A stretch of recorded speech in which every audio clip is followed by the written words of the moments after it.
Everyone, कैसे हो आप सब। हम सब तो बिल्कुल ठीक हैं। उम्मीद करती हूँ कि आप सब भी बिल्कुल अच्छे होंगे और बहुत खुश होंगे।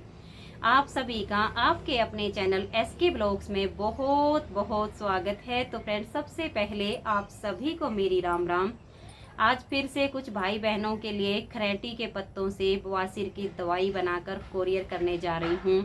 तो आज मैं इसकी प्रॉपर वीडियो आप सबके साथ शेयर करूँगी कि ये जो खरेटी के पौधे हैं ये कैसे दिखते हैं, इसके पत्ते कैसे होते हैं, इसकी दवाई कैसे बनती है, लेना कैसे है, परहेज क्या क्या है, सब डिटेल में शेयर करूँगी। देखिए, हमारे यहाँ तो इस पौधे को खरेटी के नाम से जाना जाता है।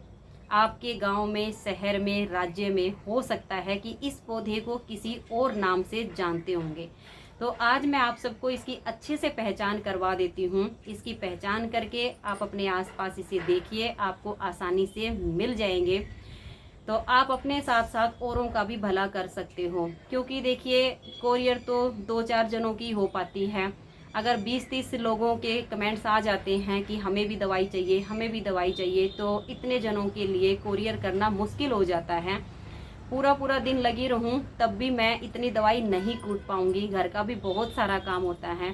तो चलिए, आज मैं फिर से इसे प्रॉपर आप सबके साथ शेयर करती हूँ, ताकि आपको इसे ढूंढने में कोई भी दिक्कत ना हो। और आजकल तो बरसात का मौसम है, गर्मियों के दिन हैं, तो ये पौधे आपको आसानी से मिल जाएंगे। जब सर्दी का मौसम आता है तो ये सूख जाते हैं, लेकिन अब तो बरसाती मौसम है।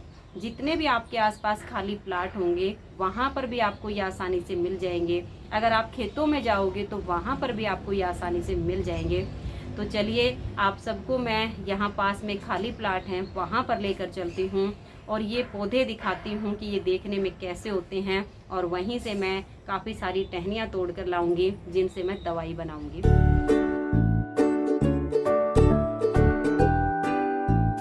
तो ये देखिए, ये है खरेटी का पौधा।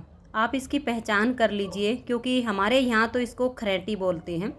आपके वहाँ पर हो सकता है इस पौधे को किसी और नाम से जानते होंगे। अगर आप इसकी पहचान नहीं कर पा रहे हैं तो आपके घर में कोई बड़ा बुजुर्ग है, आपके पास पड़ोस में कोई बड़ा बुजुर्ग है, उसको आप ये वीडियो दिखा लीजिए। इस पौधे को देखते ही वो पहचान लेंगे कि ये खरेटी का पौधा है। अलग अलग शहर में, अलग अलग राज्य में इसके अलग अलग नाम हो सकते हैं, लेकिन पौधा ये एक ही होता है। बिहार में इस पौधे को अतिबला कहते हैं, किसी और जगह पर कोई और नाम हो सकता है, लेकिन आप इसके पत्तों की पहचान कर लीजिए कि ये कैसा दिखता है। और मैं इसको आपके छोटे बड़े सारे पौधे दिखा देती हूँ। ये देखिए, इस पौधे पर भी इसके पत्ते देख लीजिए, इस आकार के होते हैं। एक झुरमुट सा बना होता है इस पौधे का, बिल्कुल गोल गोल सा, और इस टाइप के इसके पत्ते बने होते हैं। और ये जो पौधे हैं ये काफ़ी बड़े बड़े हो जाते हैं। ये नहीं होता है कि ये मीडियम साइज़ के ही रहते हैं। ये सबसे छोटा पौधा है, देख लीजिए, इसके भी पत्ते इसी तरह से बने हुए हैं। तो आप इसके पत्तों की पहचान कर लीजिए। आपको ये हर जगह पर मिलेंगे। पूरे भारत में कोई जगह ऐसी नहीं है जहाँ पर ये पौधे नहीं हो। तो आप इसकी बिल्कुल अच्छे से पहचान कर लीजिए। यही पौधा है जिससे बवासीर की दवाई बनती है। अभी इस पर फूल और बीज नहीं आया है। आने वाले टाइम में इस पर पीले रंग का फूल आएगा और फिर इस पर बीज बनेगा। जैसे सूरजमुखी का फूल होता है, इस आकार का इसका बीज बनता है। सूरजमुखी का फूल बड़ा होता है, इसका थोड़ा सा छोटा होता है। आकार दोनों का बिल्कुल सेम होता है। तो अभी इनको तोड़ लेते हैं और फिर घर चलते हैं। तो ये देखिए फ्रेंड्स, खरेटी की मैं काफ़ी सारी टहनियाँ तोड़ कर ले आई हूँ। अब इसकी दवाई कैसे बनानी है वो मैं आपको बता देती हूँ। तो ये देखिए, इस तरह से जो इसके पत्ते हैं इनको ऐसे तोड़ लेंगे, सारे पत्तों को। इसकी ये टहनी वगैरह लंबी लंबी नहीं होनी चाहिए, नहीं तो कूटने में ज़्यादा दिक्कत होगी। सिर्फ आप इसके पत्ते पत्ते तोड़ लेना ऐसे करके। ये देखिएगा, बड़े बड़े भी पत्ते होते हैं और इस तरह से थोड़े से छोटे पत्ते भी होते हैं। तो जो भी छोटे बड़े पत्ते हैं उनको आप तोड़ लीजिए।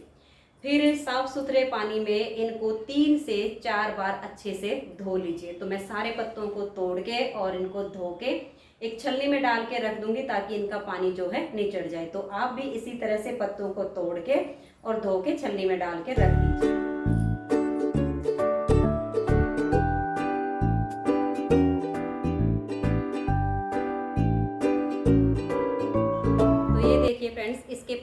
मैंने बिल्कुल अच्छे से धो लिया है। अब इसमें से पानी बिल्कुल भी नहीं टपक रहा है, बिल्कुल ये पत्ते अच्छे से निचड़ गए हैं। अब इसकी दवाई दो तरीके से बनती है। एक तो इसको कूट कर हम इसकी गोलियां बना के रख लेंगे, जो कि काफ़ी दिनों तक रख सकते हैं। 1 साल के लिए भी इसकी गोलियां बना के स्टोर की जा सकती हैं, ख़राब नहीं होती हैं। कई बार क्या होता है ना कि ज़्यादा नमी होने की वजह से उस पर हल्की हल्की सी फूमन लग जाती है। कोई दिक्कत नहीं होती है, थोड़ी देर के लिए उनको खोल के पंखे के नीचे रख दो, वो फिर से सही हो जाती हैं, इनका कुछ भी नहीं बिगड़ता है। एक तरीका होता है कि मान लिया किसी भाई बहन को बहुत ज़्यादा प्रॉब्लम हो रही है, तो इसके जो पत्ते हैं इनको या तो मिक्सी में पीस लेना है, या इस तरह से आपके पास कुंडी सोटा हो उसमें कूट लेना है, या सिलबट्टे पर पीस लेना। किसी भी तरह से इनको पीसना है। पीस के इसमें 1 कप पानी डाल के और उसको अच्छे से निचोड़ के उसका रस निकाल लेना है। फिर सुबह खाली पेट उस रस को आप पी लीजिए, तो आपको चाहे कितनी भी भयंकर वाली बवासीर क्यों ना हो, 1 वीक में आपको बिल्कुल आराम आ जाएगा। फिर 15-20 दिन तक आप इसकी गोलियां बना के खा सकते हैं।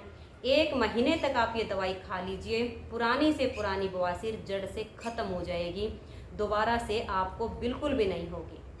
जब तक आप ये दवाई खाओगे या इसका रस निकाल के पियोगे, आपको चाय, गुड़, कॉफ़ी, शराब, तेज़ मिर्च मसाले, इन चीज़ों का परहेज करना होगा। तो आपको दोबारा से बवासीर जैसी ये जो खतरनाक बीमारी है ना, ये बिल्कुल भी नहीं होगी और ये जड़ से चली जाएगी। तो इसके लिए अब मैंने ले लिया है कुंडी सोटा।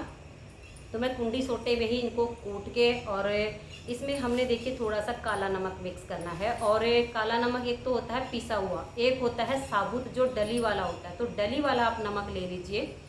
स्वाद के अनुसार इसमें नमक डालना है, ज़्यादा नहीं डालना। अगर आप नमक नहीं भी डालोगे तो भी कोई दिक्कत नहीं है। नमक इसमें इसलिए डालते हैं कि काला नमक पेट के लिए बहुत ही ज़्यादा फ़ायदेमंद होता है। इसलिए स्वाद के अनुसार, चाहे आप इसका रस निकाल के पियो या इसकी गोली बनाओ, तो इसमें स्वाद के अनुसार काला नमक मिक्स करना है।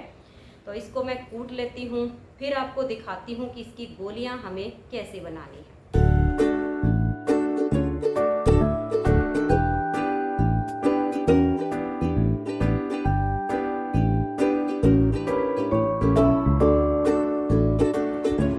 देखिए फ्रेंड्स, पत्तों को कूट के मैंने इसकी दवाई बना के तैयार कर ली है। अब जैसे कोरियर करना है तो इसको मैं एक पैकिंग है उसके अंदर डाल के और इसको कोरियर करूँगी। और जैसे आप इन पत्तों को कूट के ऐसे दवाई बना लो, तो फिर आपने इसकी गोलियाँ बनानी हैं। तो ये जो चना होता है, जैसे भुना हुआ चना होता है, इतने साइज़ का इसमें से आपने इतना सा बैटर ले लेना है और फिर इसको ऐसे करके इसकी गोली बना लेनी है। तो सारी गोलियां आपने इतने इतने साइज़ की बना के और रख लेनी है। इनको धूप में बिल्कुल भी नहीं सुखाना है। कुछ भाई बहनों के फिर बाद में कमेंट्स आते हैं कि क्या हम इनको धूप में सुखा सकते हैं, तो धूप में बिल्कुल भी नहीं सुखाना है। आप किसी बड़े से बर्तन में इनको डाल लीजिए ताकि बिल्कुल खुले खुले हो जाएं, एक दूसरे के ऊपर गोली ना आए। फिर इनको पंखे के नीचे आप 4-5 दिनों तक सुखा लीजिए, तो ये बिल्कुल सूखी सूखी हो जाएंगी। फिर आपको किसी जार में डाल लेना है। अगर कांच का जार होता है तो सबसे बढ़िया ऑप्शन होता है, अगर नहीं है तो फिर प्लास्टिक में डालना पड़ता है। नहीं तो कांच के जार में इसको डाल के रख दीजिए। चाहे आप इसे 1 साल के लिए स्टोर करें, चाहे 1 महीने के लिए, वो आपकी मर्ज़ी है। फिर ये गोलियां ख़राब नहीं होंगी। और जैसे मान लिया 1 वीक के लिए बनानी है, तो ऐसे ही बना के बैटर को और फ्रिज में रख लो। इतनी इतनी 2 गोलियाँ बनानी हैं और सादे पानी के साथ 2 गोली सुबह खाली पेट लेनी है और 2 गोली रात का खाना खाने से कम 1.5 से 2 घंटा पहले लेनी है और सादे पानी से लेनी है। ये दवाई आप जब तक खाओगे तब तक आपको चाय, कॉफ़ी, गुड़, दारू और ज़्यादा तीखे मसाले, मिर्च, इन चीज़ों का आपको परहेज करना है। तो आप बहुत ही जल्दी से ठीक हो जाओगे, कोई भी प्रॉब्लम नहीं रहेगी। हाँ, कुछ बहनों के फिर ये भी कमेंट्स होते हैं कि ठीक होने के बाद भी क्या हमें ये परहेज रखने हैं। तो देखिए, गुड़ और शक्कर तो जितना कम से कम बाद में भी खाओगे उतना ही ठीक रहेगा। शराब नहीं पियोगे तो बहुत बढ़िया रहेगा। और जैसे चाय होती है, चाय के बिना कुछ भाई बहनों से नहीं रुका जाता है। तो जब आपकी दवाई ये पूरी हो जाए तो उसके 1 वीक बाद आप अपनी चाय लेना शुरू कर सकते हैं। लेकिन जब तक आप ये दवाई खाओ तब तक आपने ये सब चीज़ों का सेवन नहीं करना है, नहीं तो फिर इसका कोई फ़ायदा नहीं होगा। दवाई लेने से पहले ही एक बार फिर से बता रही हूँ, अगर आपको बवासीर है तो ये खरेटी के पत्तों से बनी हुई गोलियां आपको 200% ठीक करेंगी। अगर आपको बगंदर या फीसर है तो इससे आपको कोई फ़ायदा नहीं मिलेगा। इन गोलियों का कोई भी साइड इफ़ेक्ट नहीं है, इसे कोई भी खा सकता है, कोई दिक्कत नहीं है। तो आप इसी तरह से ये दवाई बना लीजिए। आपके आसपास भी अगर किसी को प्रॉब्लम है तो आप उसे भी इस तरह से बना के दे सकती हैं। बहुत ही ये पुण्य का काम है। तो मैं भी इनको पैकिंग करके और कोरियर करवा देती हूँ। अगर आपको ये जानकारी अच्छी लगी हो, वीडियो अच्छी लगी हो, तो इस वीडियो को आप ज़्यादा से ज़्यादा शेयर कर दीजिएगा। आप अपने फेसबुक पेज पर इसे शेयर कर सकते हैं। आप इसे अपने व्हाट्सएप पर जो भी आपके फैमिली मेम्बर हैं, आपके जो दोस्त हैं, उनमें शेयर कर सकते हैं, क्योंकि आजकल बवासीर से बहुत लोग परेशान हैं। तो जितना आप इस वीडियो को शेयर करोगे उतने ही लोगों को इसका फ़ायदा मिलेगा और उस पुण्य के आप भी भागीदारी हो जाओगे। तो ज़्यादा से ज़्यादा वीडियो को शेयर कीजिएगा। और अगर आपको प्रॉब्लम है तो सेम इसी तरीके से खरेटी के पत्तों से आप दवाई बनाकर खा लीजिए, कोई खर्चा नहीं लगना है। जितनी महंगी महंगी दवाइयाँ खाओ बवासीर ठीक नहीं होती है, लेकिन ये एक पौधा खरेटी का कितनी भी पुरानी से पुरानी बवासीर हो, चाहे मस्से वाली हो, खूनी बवासीर हो, सब जड़ से ख़त्म हो जाती है। तो वीडियो अच्छी लगी हो तो वीडियो को एक लाइक ज़रूर कर दीजिए और वीडियो को ज़्यादा से ज़्यादा शेयर कीजिए। तो आज की इस वीडियो में इतना ही। मिलते हैं नेक्स्ट वीडियो में। तब तक के लिए आप सभी को मेरा प्यार भरा नमस्कार। राधा स्वामी। राधे राधे। जय श्री राधे। Bye bye.